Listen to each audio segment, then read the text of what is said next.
Breaking news is out of Stockton this morning, where a mass shooting has claimed the lives of 4 people at a family gathering. This shooting happened at a banquet hall on Lucille Avenue and Thornton Road just before 6 p.m. yesterday. 10 other people were taken to the hospital with injuries, and KCRA 3 was on the scene for hours watching everything unfold. Several neighbors told us that the gunfire appeared to sound like it was coming from multiple locations. When KCRA 3 first arrived to the scene, there was a large group of people speaking with law enforcement. But it's unclear at this point if they were witnesses or if they were in that banquet hall during this shooting. And we want to go straight to KCRA 3's Erin Heft, who's live in Stockton this morning. And Erin, what does the scene look like right now? Leticia, still very active out here and stretching over multiple blocks. It's very complicated and shutting down this entire area. So what we know right now is 4 are dead and another 10 are injured after a shooting at what officials are calling an event center and/or banquet hall here in Stockton.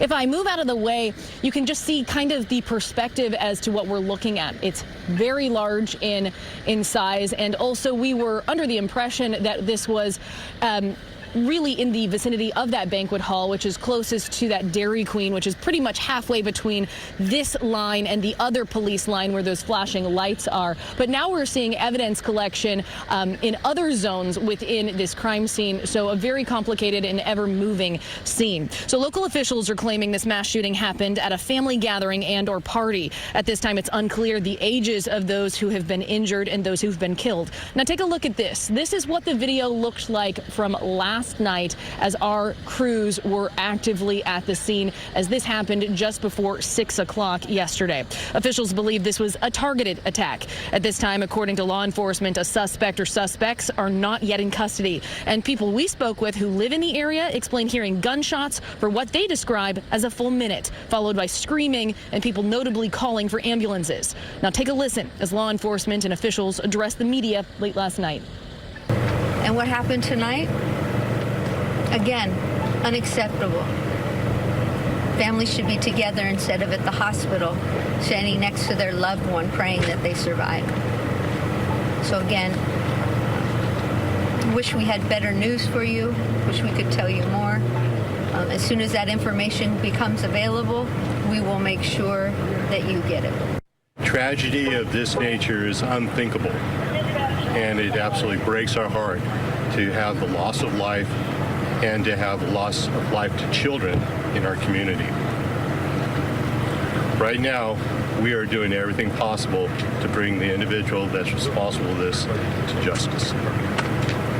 We are working very hard with a multi-agency approach led by the San Joaquin County Sheriff's Office and with other agencies that are involved, including Stockton Police Department, California Highway Patrol, and the Department of Justice.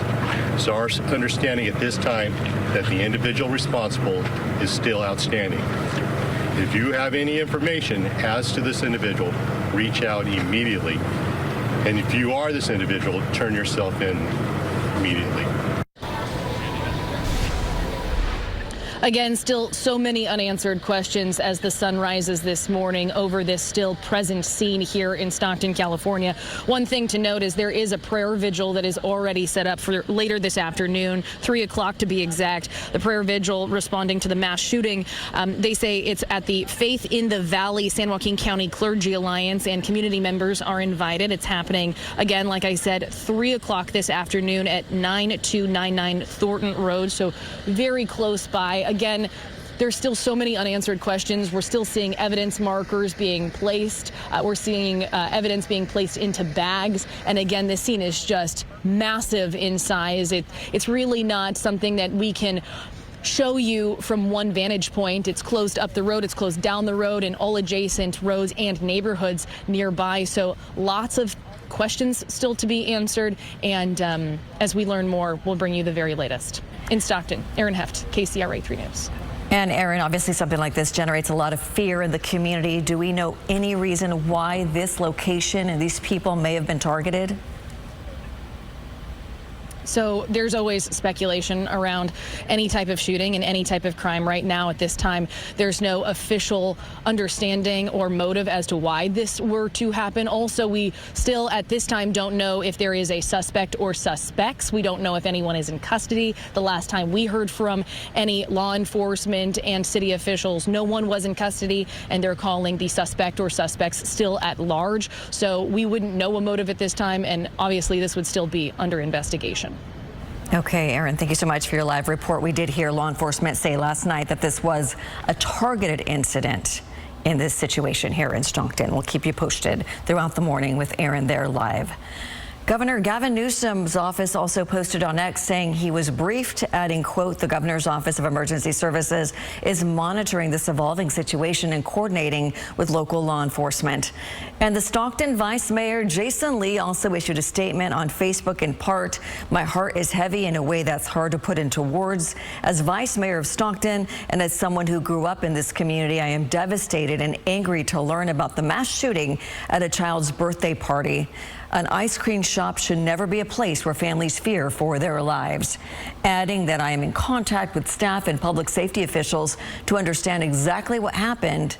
It goes on to say, I will be pushing for answers. Our community deserves to know the truth, and the families impacted deserve justice and every resource available to support them. Representative Josh Harder posted, I am devastated at the news of a mass shooting in Stockton, and Pam and I are praying for the victims and their families. My office is carefully monitoring the situation and in close contact with local law enforcement. Assemblymember Rhodesia Ransom, who represents California's 13th district, also issued a following statement saying in part, I'm heartbroken by the violence and the tragedy in Stockton and the senseless loss of life that has resulted from this. My heart is with the families experiencing unimaginable pain and with those who have been injured. These events are deeply traumatizing for our community. In this difficult time, I'm holding everyone affected in my thoughts and prayers. I pray for peace, healing, and the sense of safety we all deserve, end quote. We will continue to follow this breaking news story and bring you any details that come into our newsroom. Download the KCRA 3 app and turn on breaking news alerts to get the very latest updates.